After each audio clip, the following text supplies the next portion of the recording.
All right, Bismillah ar-Rahman ar-Rahim. Bismillah. In the name of Allah, we start. In the 6th century, in the Arabian Peninsula, in the city of Medina, there was a man of religiosity who believed in a creator, believed in prophets, but he was a super duper minority. Everyone around him in Medina and much of Arabia, they worshipped idols, rocks. So one day he leaves his house, this man, and he tells a tribe called Bani Abdul Ashhal, a tribe, Arabian tribe. He tells them, you know what, guys? There will be life after death.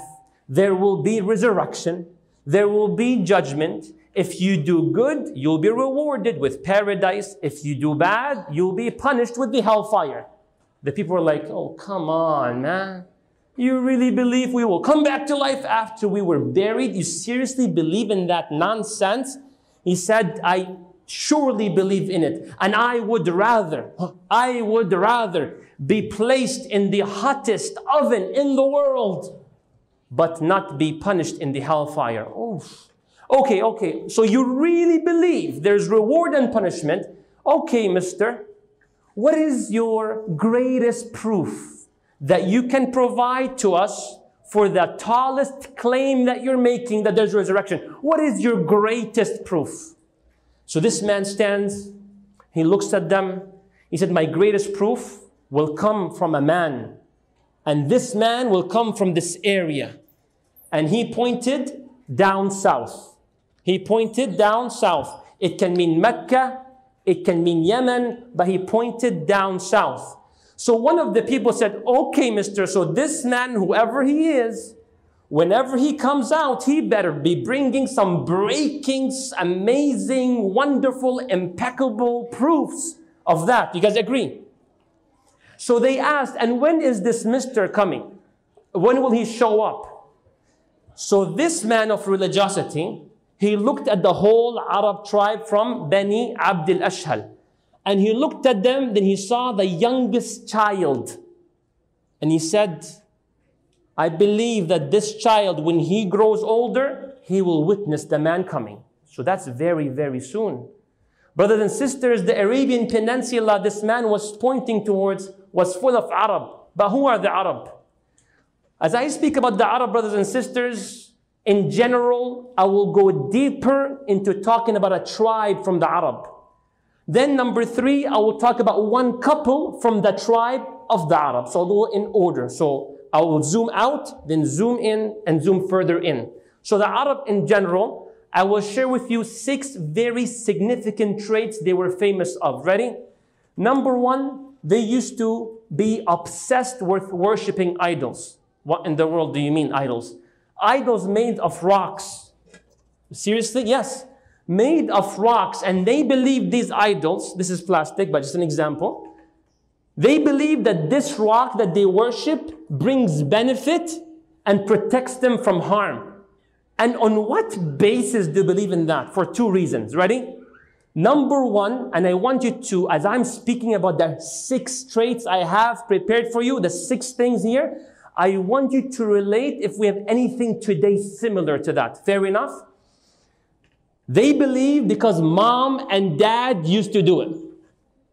مَا وَجَدْنَا عَلَيْهِ آبَاءَنَا. Mom and dad did it, so I do it. It doesn't make sense. I don't know, mom and dad did it. And you know our culture. If I try to be this tough guy who thinks outside the box, I will end up in the box. All right, so I'm going to stick with mom and dad said, all right? And you know, the Arab were obsessed about status, even if it doesn't make sense on what basis it may be. Okay, why did your parents do that? What's going on? The other reason to share with you, there are more, but the other one to share with you, شُفَعَاؤُنَا عِنْدَ اللَّهِ. They believed these idols were the middle person between them and the Creator. So they do not go directly to the Creator of the heavens and the earth. They go to the middleman or the middle idol or the rock. They say, can you please talk to the Creator? You know, I'm sick, you know, tell him to cure me. Please do me a favor. And then, oh, you know what? I'm struggling. I'm not having children. Can you do something about this? Or I don't have an income. Please help me. That's how they believed. And they were obsessed about it. And what's crazy is that when they saw another rock, that is bigger, nicer, maybe even colorful, they dump it. And they go to another trend, whatever is trending, right? And I will follow that. And they worship that. It was unbelievable. Brothers and sisters, are we any similar to that today? How is that? I'm just going to ask questions. I'm not going to necessarily assume things or explicitly say things, but just something to think of. First of all, what does it mean with worship? I'm going to make the term simple, okay? What is it to know what you worship to an extent? You want to know what you worship to an extent? You want to? Honestly. What is it that you are willing to sacrifice everything in the world for? Everything. I asked myself that question. So I said, I would live for my children. I would take a bullet for my children. When my children are around, I'm happy. When they're away, I'm sad. Would I give up everything? Yeah. But then I realized maybe from my end, according to my beliefs, if it comes down to pleasing the Creator or pleasing the creation at opposites, I will choose the Creator over my children. So if I was truthful, then who do I worship? The Creator. Some people, do you not agree with me? They worship money. Agreed? Literally. What do you mean? They will be willing to give up their own families for income, yes or no? Your mom is suffering. You're the only one who can help her out, but you chose another location for $2,000 extra or whatever your situation may be, but I'm being a bit generic here. Are you guys with me? Willing to give up your spouse and your children just for a little bit of more money. Are there not people like that? And for reasons that are not justifiable. I'm watching my words here. Are there not people that say ball is life? Right? Maybe it's an exaggeration, but some of them are like, I will give up everything in the world for basketball. I saw people say music is my soul. Yes or no? I even saw a brother one time. He is the most attached person I've seen in my life to music. I don't say he worshiped it, but it was extreme. He had a total car accident, totaled the car.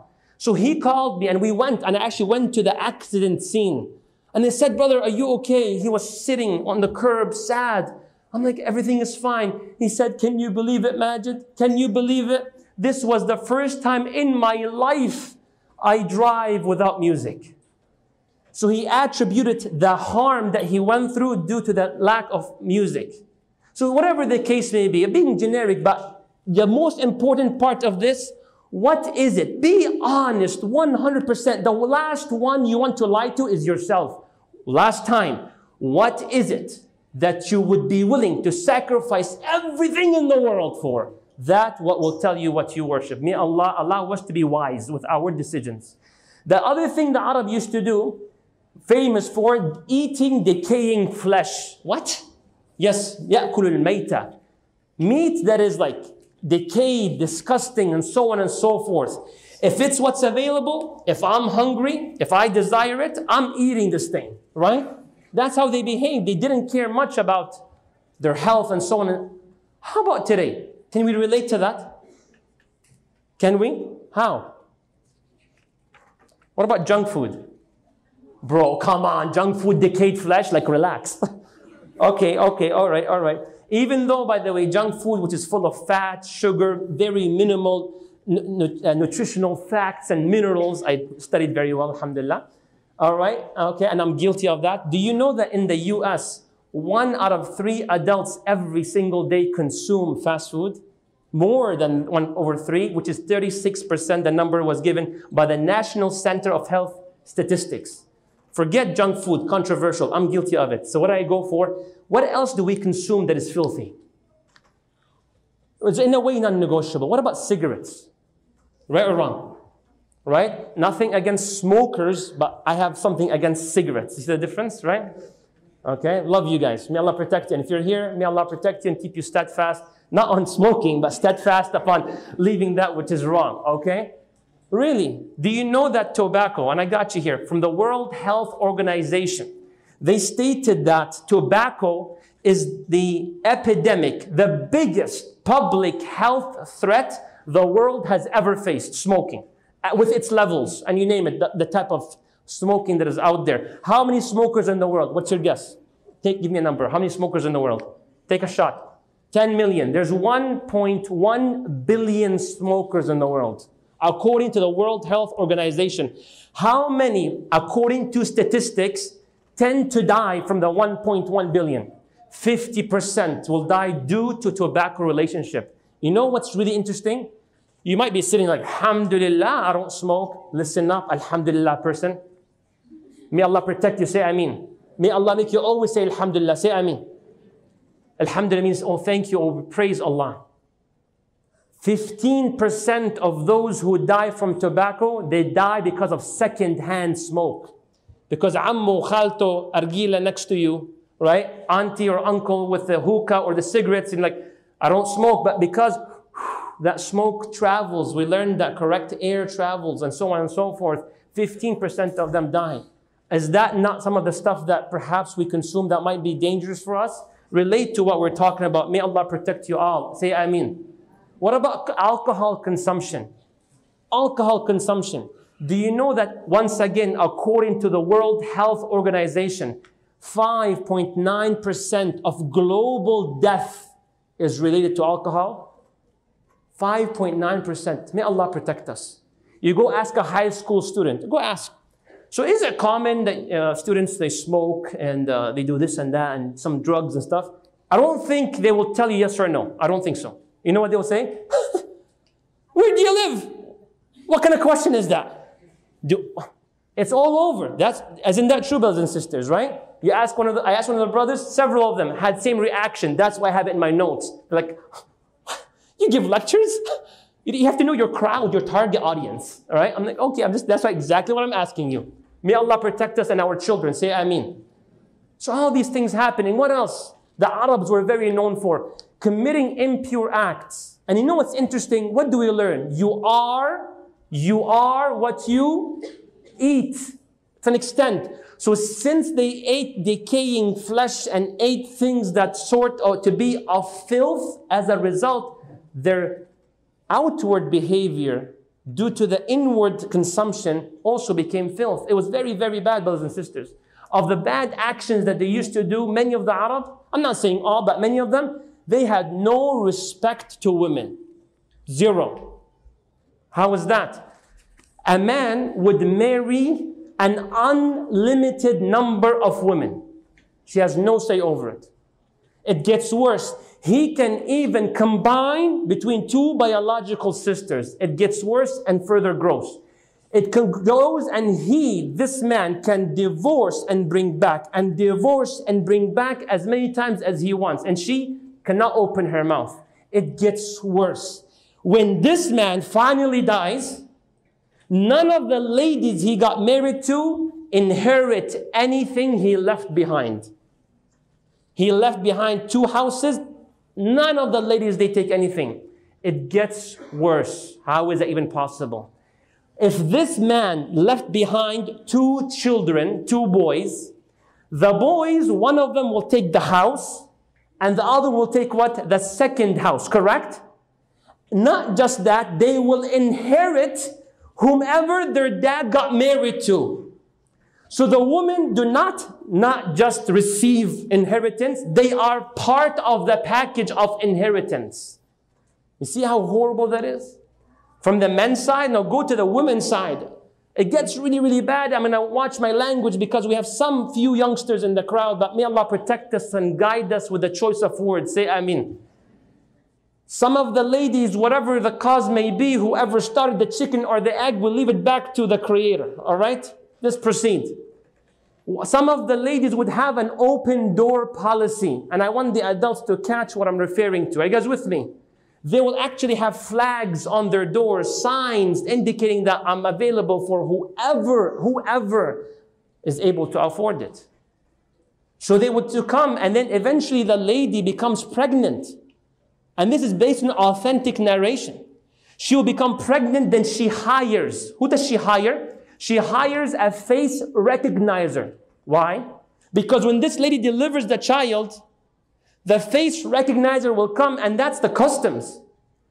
All the men that ever walked into her house will line up.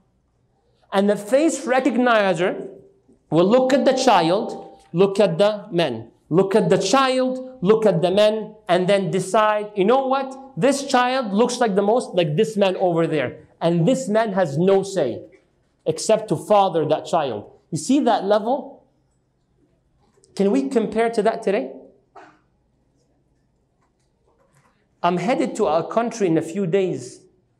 I'm headed to a country in a few days where most of their children are brought outside of marriage. This is the times that we live in. Okay, well, I don't see how big of a deal it is. No problem. No problem. Let's proceed. What about the objectification of women? Yes or no? Are we living in the dark ages without us knowing? May Allah protect us.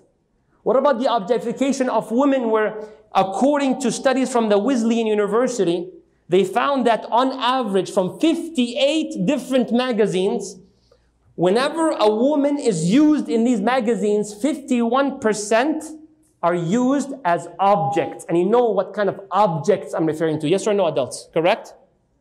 And it gets worse when the magazines are for men. If it's a specific magazine for men, then that number, 7 out of 10 times you see a woman in a men's magazine, then she was there simply due to being that type of object. This is today. What about the adult, industry, the billions of dollars that they're making? What about today when you go to a gentleman's club? So that's who are the gentlemen. So if you don't go to these things, you're not a gentleman. See the words and the choices. You drive and you hurt and you want to cover your 5 and 8-year-old, which I had to kind of explain to because they saw the sign and they read the words at 7 and 8 years old. Why do they say available such and such? May Allah protect us. Say Ameen. Let's proceed. Let's proceed. So the Arab had 1, worshipping idols. Number 2, eating decaying meat or flesh. Number 3, committing impure acts. You see how the family system is? You see that? So it's only common sense. Right from the get-go, the family is broken. Therefore, number 4, they had no respect to family relations. Which makes sense, right? From a child's standpoint, a child, he or she would to grow older and imagine being told, listen, I think that's her dad. How do you think he will feel or she will feel? I was able to be patient towards my father for all these years, and now you're telling me there's a chance he is not my father? You know how that child may rebel, yes or no? And that's who you are all these years? And even the parents themselves, they are so nervous about the child. Probably you're not mine. Are you guys with me? It's horrible. It's a disaster. Especially if the child was a girl. Why? Because the father is so nervous. It seems that as a father, I have 2 options. That's what some of them says. My first option as a father who's living there, either they believe that my daughter will end up being one of the wives of the oppressing man. Remember that? One of the wives of the oppressing man. Or the other side of things, she can end up one of them girls who has that sign. You see that? So extreme on both ends. So what do? When they see their wives pregnant and about to deliver, they go to their idols. Where's the idol? They go to their idol and they pray. What do they pray for? Make it a boy, make it a boy, make it a boy, make it a boy. And if she delivers a girl, what happens? Yatawara min al-qawm. Oh, what an embarrassment. What should I tell the people? A girl. So he asks himself, أَأُمْسِكُهُ عَلَى هُنْ? Should I just bury my emotions? Or should I bury her? Is that an exaggeration or they're serious? أَمْ يَدُسُّهُ فِي التُّرَابِ? May Allah protect us. Say Ameen. And this happens. Narration after narration, how a man, a father, because of obsession of status and ego, I don't allow any of my girls to end up having, even if it's 1% chance for her to end up being like that group or that group. He would to dig a grave right next to his wife who was going through death of the delivery of a child. He awaits. It's a girl while she's crying. They cut the umbilical cord and he throws it right then and there into that grave and he dumps the soil at her. It can get worse at times when people with the ego, status, they wait till the child gets older. 5, 6 years old, to show the Arab, you know who you're talking to? 5, 6-year-old, a husband would tell his wife, shower the girl, dress her up. She feels it. This is the practice of our people, please. He says, don't worry about it. Do what I'm telling you to do. Showers the girl, dresses her up and everything. 5, 6-year-old, like a first grader or so, goes and, Daddy, are you going to do this? He says, none of your business. And he brings her and he brings her. And he has the grave already. What is this? Daddy, I beg you. Back and forth. And he has said, go with the ego. He grabs the girl. She's crying. She's devastated.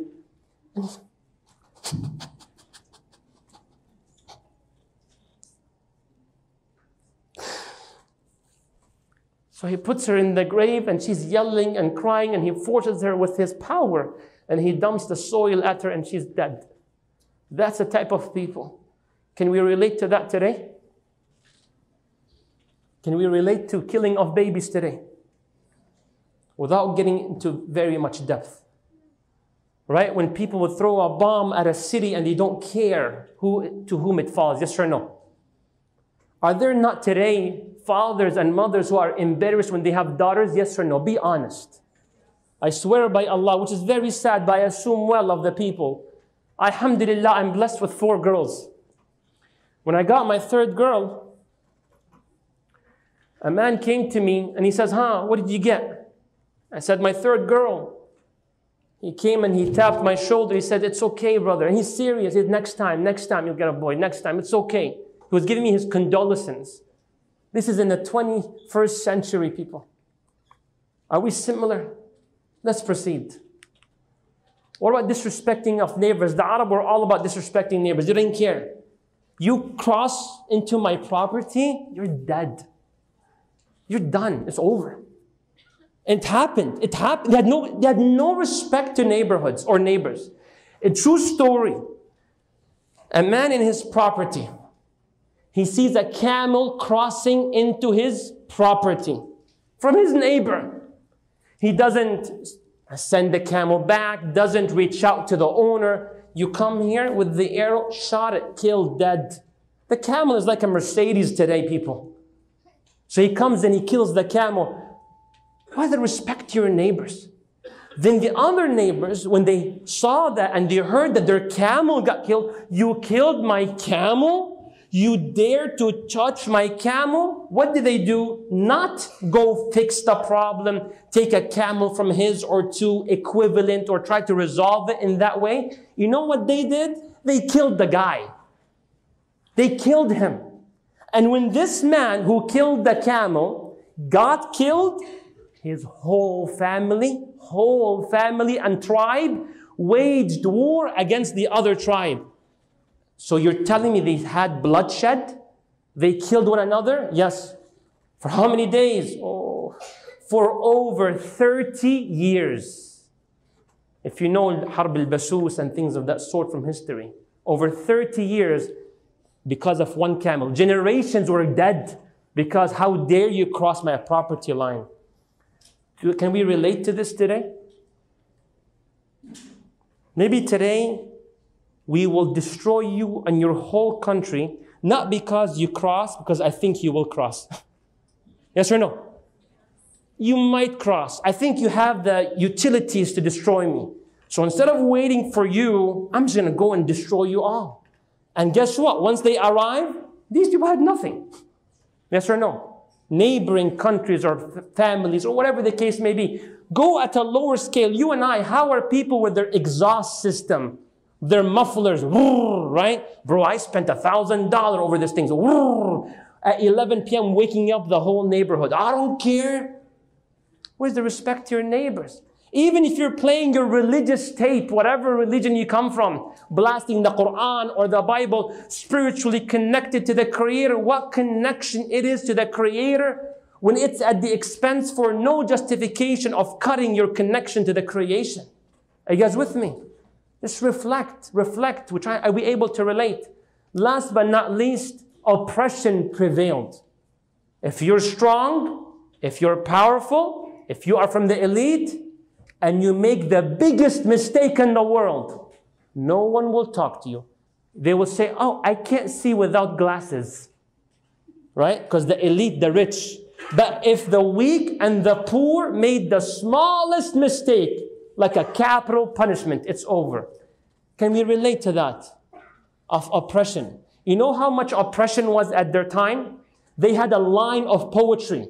The line said, "Man la yadlim الناس يظلم." What does it mean?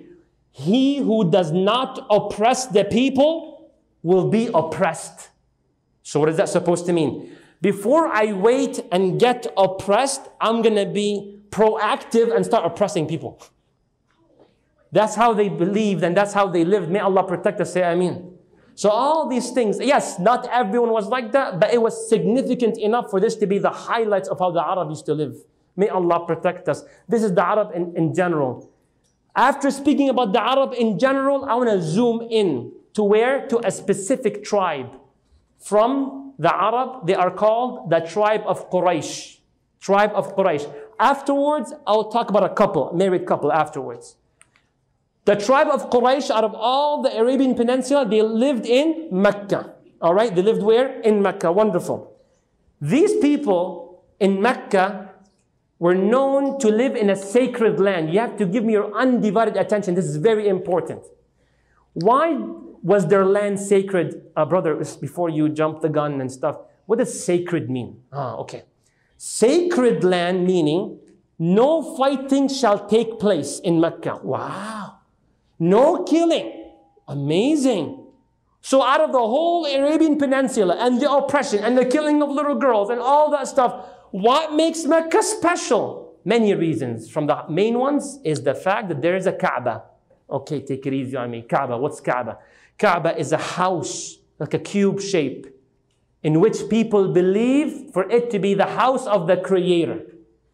Okay? And the Arab believed that this is the house of the Creator. So that's why they had the city to be safe. As a result of Mecca being safe, what do you expect to happen? Number one, spiritually and religiously, Mecca becomes the national capital of religion. Yes or no? Why? They used to worship idols, correct? So this means if I go to Mecca, I put my idol here, and the Kaaba is right there, the house of the Creator is there, that's the strongest Wi-Fi connection. So I will go all the way to Mecca and ask whatever, hey, listen, okay, please hook it up. He's right there, all right? Just go talk, the house is right there. Very backwards, very backwards. So that becomes the religious capital of the nation. Moving forward, what else happens economically?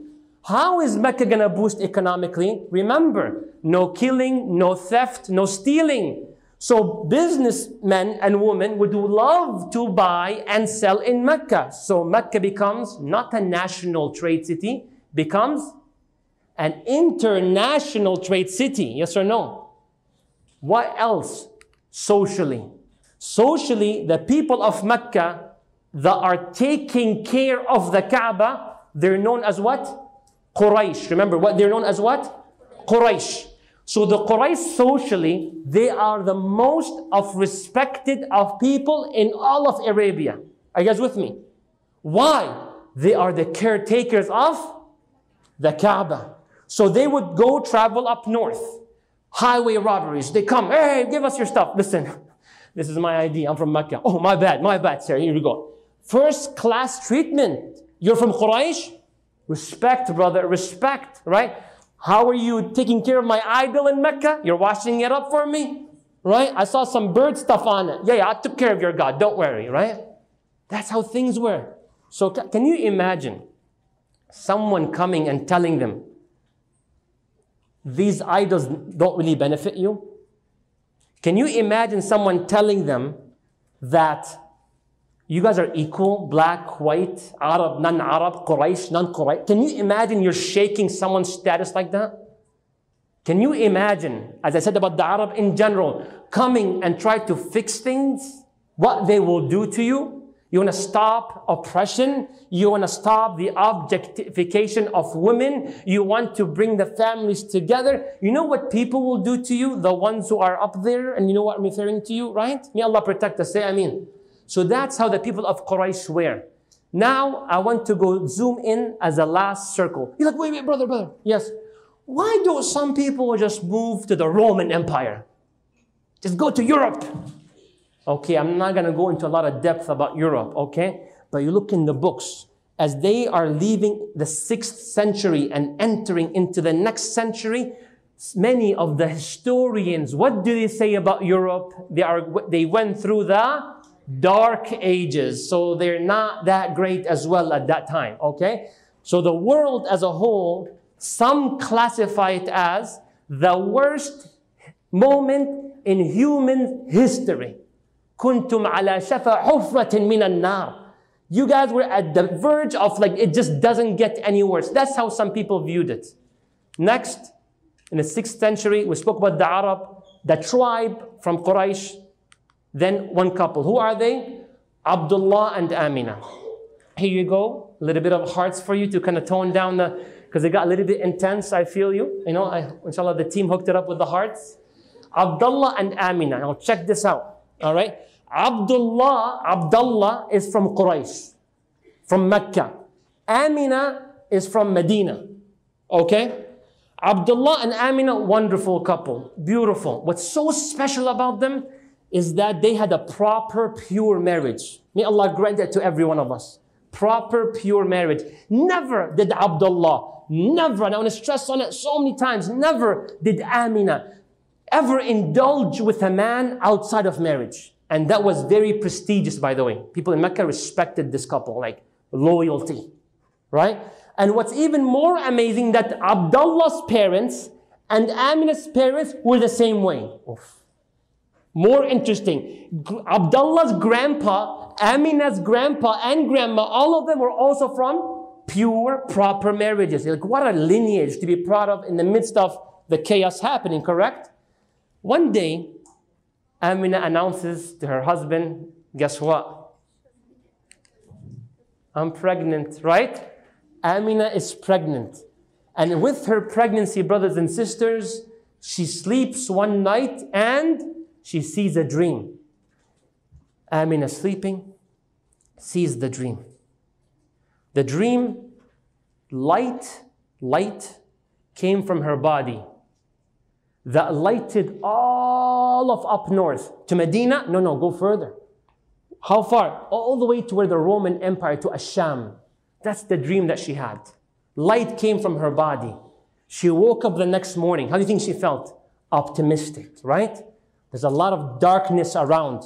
And she said, I'm going to take from my dream that my son or my daughter, whoever it is, will shed some light in the midst of that darkness. Can we take that lesson from Amina? Can we be optimistic with our dreams? Inshallah. Some people are so creative with being pessimistic. Amazing. Like, wow, that was so creative. Like, how you thought outside the box. They tell you, yes, according to what you just said, brother, the light comes from the body, right? Yes. And the light is so strong. Yes or no? Yes. And you said it goes so far up north. Yes. I see that as a horrible sign. Why you say that? Because this means the light is so strong, it will make the people blind. Oh my God. Why you're like that, man? Why? Don't be that type of people, right? You go turn around and make something negative or something completely positive.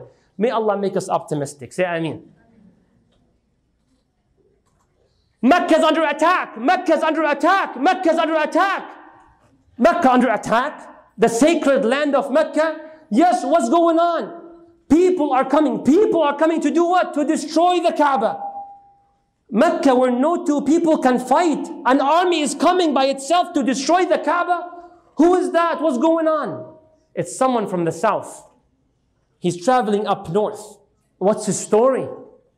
With him are elephants. They've never seen that before. Elephants with the guy coming up north. Why? This man, in summary, in 2 words, it was all about jealousy and envy. He was so jealous. People in Mecca, they have the Kaaba, they have all the tourist attraction. What's so special about this whole cube that they have? Everybody goes to Mecca. Mecca is sacred. Mecca is safe. Look at me down south. Theft. No tourism. No economy. No respect. So he tried to build a temple. Spent so much money into that temple. Here you guys, free tuition, free entrance, free whatever I'll do whatever you want, just come. Nobody showed up. So instead of this man and his people trying to put their energy to grow, they used that energy to put other people down. So he came and he went all the way to Mecca and he realized the only thing I can do is destroy this Kaaba. Are we envious? Are we jealous people? You need to watch your language. No, really, I'm just asking. Are we? Let's see. How can I know? Just like this man. Usually, you are jealous or I am jealous or envious towards close people, not far. Yes or no? Are you like, oh, I'm so envious LeBron James can dunk like that? No, you know I cannot be like this guy. Khalas, you move on. You know who you're jealous? When your cousin does this.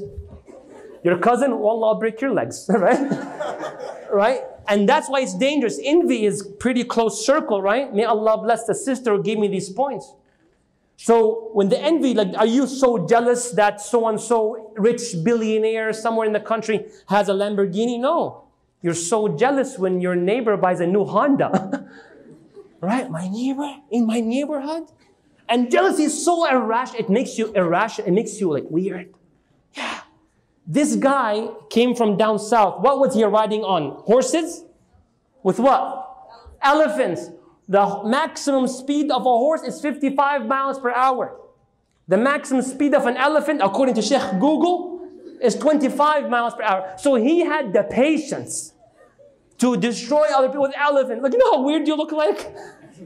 Right? You could have destroyed it else otherwise. I don't know. Let's get more people.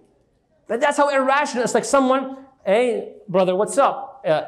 You like the car? Yeah, whatever. You want to try? You want to sit in the back, see how comfortable it is? Sure. Okay. Then the guy sits in the back and the owner of the car. So how do you like it? It's okay. It's okay. Ya Rab, make this car flip. Make it flip.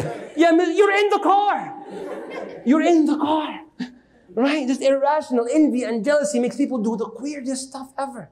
That energy, you could have used it to grow yourself. So they did, and they went to attack Mecca, and the people ran to the mountains in Arabia. They ran. And then when they ran, all of a sudden with the elephants are not moving. Elephants are not moving.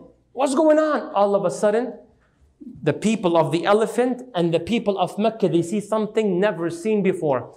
A group of birds are coming in organized form. What is going on? This is witnessed by thousands of people. Group of birds holding stones and rocks. And they're coming towards the army of elephants and they're throwing the rock right at each shoulder. And each shoulder is dead right then and there. That target is not being missed. Every rock smash 1, 2, 3, 4. All shoulders are dead. All those attacking the Kaaba. And then the birds go away. The people of Mecca, they leave at that scene of how this Kaaba has been protected. Wow. So many lessons. So many. They learned something I hope you learn as well. They learned that envy and jealousy is destructive. Yes or no? And they learned another lesson. We need to accept things at times that we had no control over. Yes or no? So if your own cousin lives in a big house and was born into a rich family and you're not, you don't hate on your cousin. Yes or no? You just grow yourself. So I have to accept things. So if people were given things they had no control over, I have to work my way up and not hate on other people. Third and last lesson, for those of religion, feel free to agree or disagree, okay? They believed that the creator of this house, if he, the creator, wants to ever protect someone, and the whole world is on the other side trying to ruin that someone, the creator will always win. That's what they resolved. Why? Because none of this victory ever involved any of the people that worshipped what? Idols. So they cannot attribute the success to them and to their idols. Ah, sad news. 50 days before her due date, 50 days, this incident happened. And somewhere around that time, Amina gets some news. What? Abdullah is not doing too well. What happened? Abdullah dies. And how painful moment it is for Amina, just expecting that child, and the husband passes away. She's so sad she lost her other half.